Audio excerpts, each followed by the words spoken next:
In a time-lapse video, it looks like a monster coming alive. For a moment, it sits there innocuously. Then, ripples move across its surface. It bulges outwards, bursting with weird boils. It triples in volume. Its color darkens ominously, and its surface hardens into an alien topography of peaks and craters. Then the kitchen timer dings. Your cookie is ready. What happened inside that oven? Don't let the apron deceive you. Bakers are mad scientists.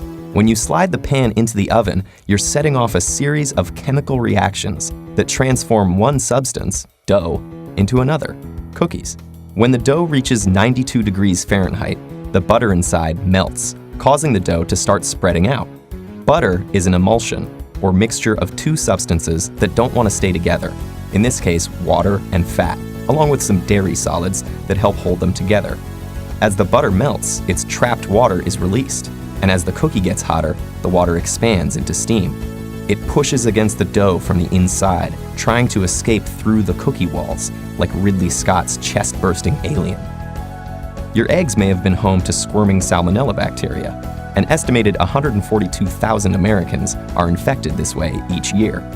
Though salmonella can live for weeks outside a living body and even survive freezing, 136 degrees is too hot for them. When your dough reaches that temperature, they die off. You'll live to test your fate with the bite of raw dough you sneak from your next batch. At 144 degrees, changes begin in the proteins, which come mostly from the eggs in your dough. Eggs are composed of dozens of different kinds of proteins, each sensitive to a different temperature. In an egg fresh from the hen, these proteins look like coiled up balls of string. When they're exposed to heat energy, the protein strings unfold and get tangled up with their neighbors. This linked structure makes the runny egg nearly solid, giving substance to squishy dough.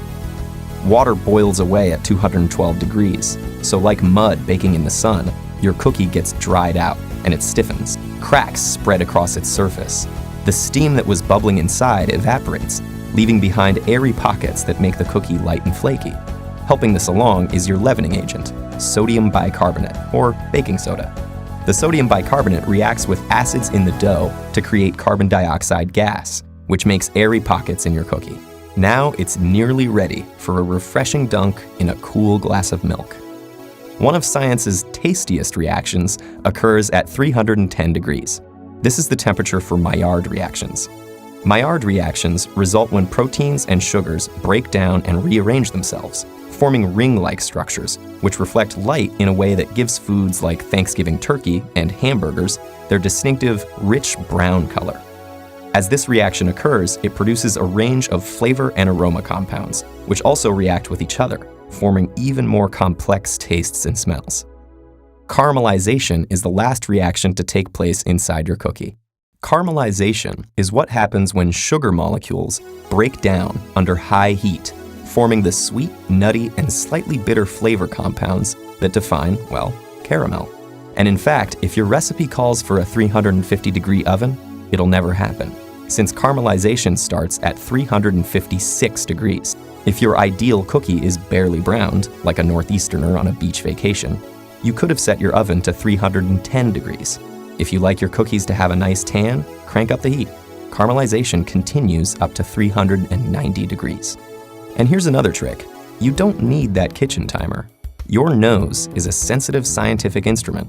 When you smell the nutty, toasty aromas of the Maillard reaction and caramelization, your cookies are ready.